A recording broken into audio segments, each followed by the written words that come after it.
This is Nick Tavares and I'm Namdi Offable and we're here with Barnet Football Club.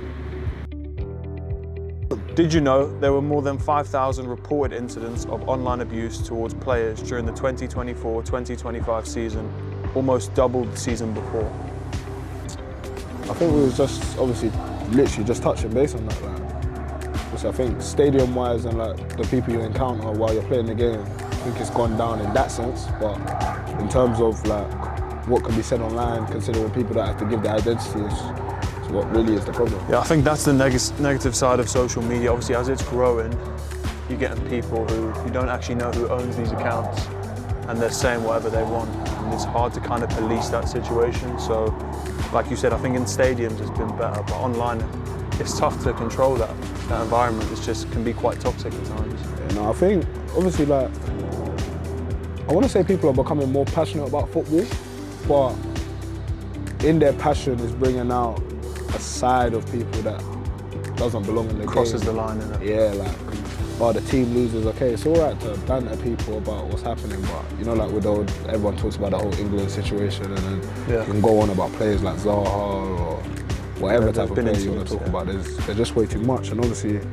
the more even League 2 gets shown on TV and fans are coming to games, it means that it's just growing from. I don't know how we stop this though, because social media is only going to get bigger. Do you know what I mean? This is the problem. I mean, obviously, some pages even Twitter were doing stuff where you had to be 18 to, and you have to register and stuff like that. Obviously, I think it would be a little bit hard if every single person was putting their ID on social media, because people don't want to do that. But I mean, it stopped people talking a little bit crazy, because at least I know who you are. That's one way to do it, yeah. Because it's you easy, have to have your name for sure. on the account. It's easy to talk behind a screen. I'm never gonna see, I don't know, a fan from flipping Barrow, and I can talk anything I want about a Barrow player because I'm never gonna run into them. But that doesn't make it. No, it's a good point you make. I think that obviously you'd hope that would help, having an ID attached to your account or something where they can at least hold you accountable. 100%. All right, what's yours saying? Did you know last season there were 141 incidents of racism in stadiums across the EFL? Wow. Now I'd love to see what it was the years before. Do you know what I mean? To see if we're making any progress or not. But I mean, lately it's still way too much. 141. How is that even possible? I'm trying to think. Let's say we play 46 games. That's a lot. Yeah, it's insane. Let's say that was just per club. So that's more than 3 times a game. So you wonder what it is like you were saying, people obviously get passionate, but that your mind even go to that, to think like that. I don't know if it's an educational thing or, I don't know what it is. It's hard to really understand why people would even go there.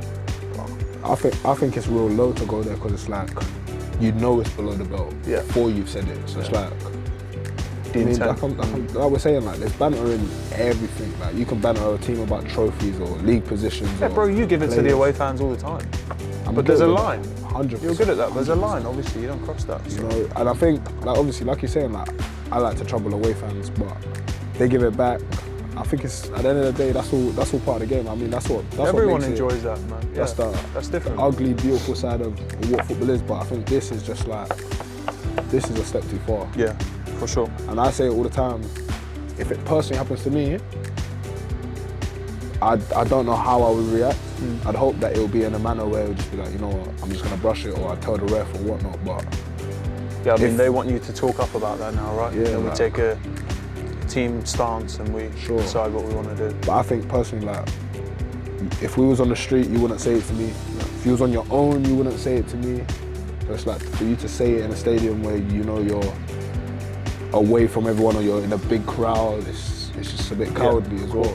Yeah. It's cowardly. All right, let me reel off another one. Did you know in the 2024-2025 season, 27 supporters of EFL clubs received football banning orders, and 17 fans were banned from their club grounds for discriminatory behaviour? Okay. What was that number? 27 and what? 27 supporters of EFL clubs received banning orders, and 17 fans were banned from their club grounds. Okay, so I got a question for you. If, let's say, God forbid, a Barnet fan was involved in one of these incidents, Do you see like, because I feel the way that you could, sounds crazy, the way to try and help nipping it in the bud would be if you was deducting team points. But like me as a player, I don't want to be punished, of course, for fans' behaviour. But I'm saying it needs to be something meaningful where people actually feel. Like you've seen all the stuff with like England and that. England go to somewhere in Europe and play an away game, and then people get racially abused, and they're like, oh, you know what? This is what we're gonna do. We're gonna let them play in an empty stadium. Right? That doesn't change things. When you start telling people, all right, cool, if your behaviour, because of your individual behaviour, you're going to cost everybody something. I think that would hold them more accountable than to what they say. I think people would think twice about it, but then again, that doesn't change the mindset of what I think doing. if people are willing to say these things and do these things, and that even comes into their minds, I don't think they're going to care about how it affects other people. Do you know what I mean? That's the problem. Yeah. Because they're selfish individuals. And that's another thing, like even like, you know, with the bans, like you see stuff like, oh, he was banned for 3 years, or he's banned. Obviously, it's very hard to police stopping someone from coming into a football match, into a stadium. But I believe that should be a lifetime ban. Like you shouldn't even be allowed in stadiums anywhere, but it's gonna be hard for you to stop. I couldn't stop.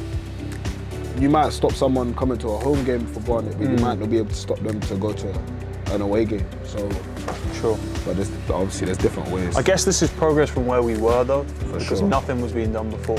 For sure. So, when you look at it like that, we've made steps forward, but it's still not where it needs to be, obviously. 100%. But at least you could say there is somewhat things in places, and you know the PFA, the FA are trying their best to obviously deal with situations that weren't being dealt with. It's not a quick fix though, is it? This is the problem. It's going to take time to put things in place. 100%. This one says, did you know approximately 900 players were subjected to online abuse last season? This is what we're talking about, man. Social media. It's just the bigger football gets, the more inclusive football gets. Would increase the number of anomaly situations that take place. You know, obviously the higher. Let's say if we keep progressing and keep getting promoted, the stadium's gonna fill. There's gonna be more fans from around the area coming to games, and then there's gonna be a lot more voices and a lot more opinions of how people are playing. For sure. But I say this all the time, maybe because I'm a footballer and we're in it, if my favourite team lost a game and I didn't like a player or how he played, I would say that maybe privately to my friends, or I'd say it on a private account. I don't think I'd need to go out my way to type in that player's name, go onto his social media account and message him directly and be like, you're this, and that. Yeah, because you're a sensible person. These people are not sensible. Man. But I'm saying, doing this, you know what I mean? It's hard to rationalise why they do it, because we're just not the same as them. Like, these individuals are, 100%. Only certain people would do this, so. But then it's just like, what do you think this even falls under? Because it's like, I don't feel like that would make you, that doesn't mean that you have a greater love for the club because you voice your opinions or you're angry, you're so angry when the team loses you need to abuse someone. That doesn't make you a real fan. Do you get what I'm saying? I think it's also maybe a group mentality. You know, a lot of fans will roll with a lot of people, so when one person does something maybe you want to impress or you want to jump along, it could be that, but it's hard to tell really. It's hard to tell. Never experienced it personally, so yeah. Obviously I've been at different clubs and big fan bases, so I understand the demand is higher, the pressure's higher, there's things that need to be done, but in the same way I don't see how you doing any kind of messaging or abusing or tweeting or any of these type of things can benefits the player in any way. It just increases pressure in all aspects. It increases the pressure on the board and the managers and the players, and now you just feel an extra weight on your shoulders. But that might be because, but like even like with videos like this, obviously players and fans are closer together than ever before. You know what I'm saying? So it's like we're in a gated community. It's opening up, and we're showing them things that are happening in the training and more stuff like that. So so like maybe hopefully humanising everybody will make everything a little bit easier. Yeah, people can have a bit more empathy, but but it just shouldn't happen, man. It just doesn't make any sense. I think that's why a lot of players now won't even, like, I know a lot of people who barely go on social media or like won't go on at certain times or after game, not at our level, but like higher up. They'll just avoid it just because there's so many different opinions and abuse and messages from who knows where. But whatever suits you, I guess. I can only really speak for myself. So, like, obviously, when I was at my previous club, I don't really use my main account anymore. So I have a private account with just my family and friends, and that's one I don't really even see anything. And if I do ever post on my main account, I just post and go. I think that's the best way. Because even till today, far years later, I'm still getting abused for stuff that I don't sums know it why. up, mate. So I understand why players are now more reluctant to be open.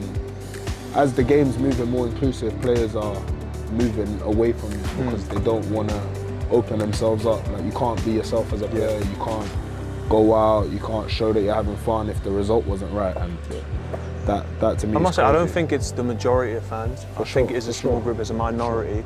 Like, for instance, at Barnet, I think we have a real positive fan base.